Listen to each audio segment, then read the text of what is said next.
I pozdrav YouTube, evo nas ponovo u još jedan moj tutorial. U ovom tutorialu ću vam pokazati kako podesiti Fraps. Pa da krenemo. Odete u general i daću vam odmah originalnu verziju Frapsa. Tu originalnu verziju Frapsa odmah ćete imati originalan nalog i odmah originalno. Sada. Šta bi vam ja rekao, vi tu da stiklirate ga. Stiklirajte samo ovo. I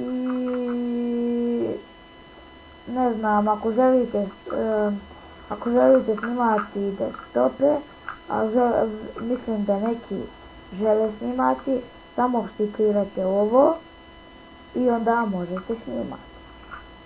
Pa idemo na FPS. Namjestite gdje će vam se FPS-i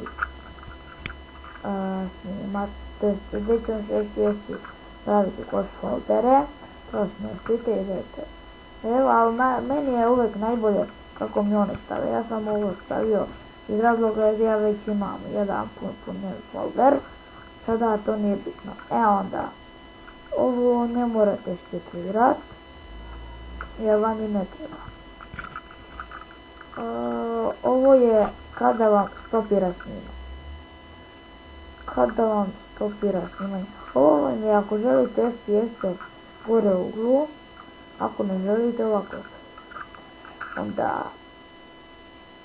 ovo vam neće trebati, ne znam ko još to koristi.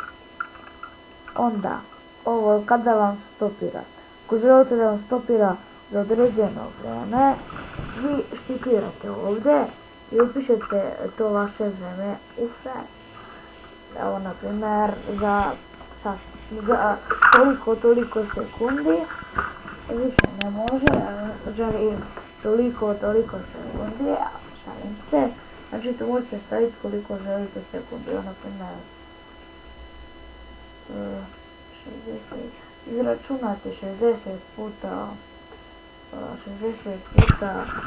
ovoga, 60 puta 10 minuta i stavite na 10 minuta da bude prekid. Ako želite, ako ne, onda idete ovako, ja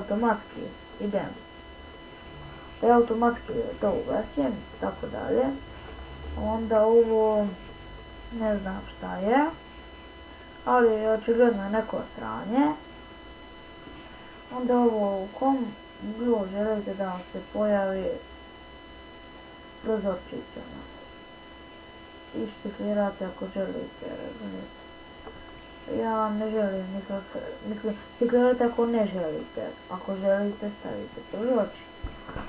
Ovdje to ne dirajte. Onda idemo u Movies. Kako vas nema vidite? Pa evo namislite na koji F želite da počinje snimanje videa. Koliko FPS-a želite, 60, 50, to zavisi od kompjutera. Evo, meni je najbolje 30 i maksimum 30. Dobro, onda i ovdje stavite 30 sekundi. Ne znam šta je. Sada ovdje stavite šta imate, da li uopšte imate mikro min 7 ton, zavisi od vas, ja imam i stavim stikliram. Onda da li imate mikrofon, želite ili ne želite da ga koristite, ako želite da ga gasite, što nakon da ga prekidate, na primjer ugasite mikrofon, nakon vam uđe u sobu i vi kao ugasite na stiv. I koji želite, na primjer na P, ali ja ne želim, tako da ću to i ugasiti. Ja imam mikrofon, tako da to sam namestio.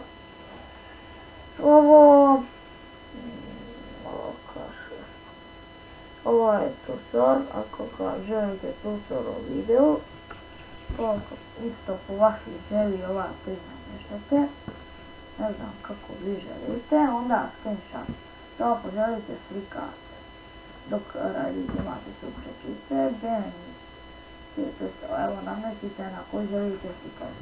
Dok traje video na F10, ja sam stavio prečicu F10, onda BM5 sam ja ovdje stavio. Stavite vi BM5, ne treba on tu MPG i tako dalje.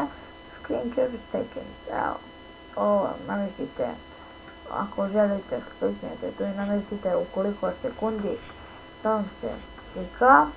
Ja to ne želim, ja samo slikam na F10 kad mi treba, ali obično to ne koristim. Eto, to je to. Podesili smo frat, kad želimo snimati, pogledate da li snimate igrice i kliknete F12 i krenete snimanje. I ako želite desktop, i to je sve, to je to najbitnije. Ako ne želite, ne trebate. I eto, to je vam je otprilike to. Nadam se da sam nekima pomogao, subscribe i like, značilo bi mi. I vidimo se u sljedećem tutorialu. Ćao!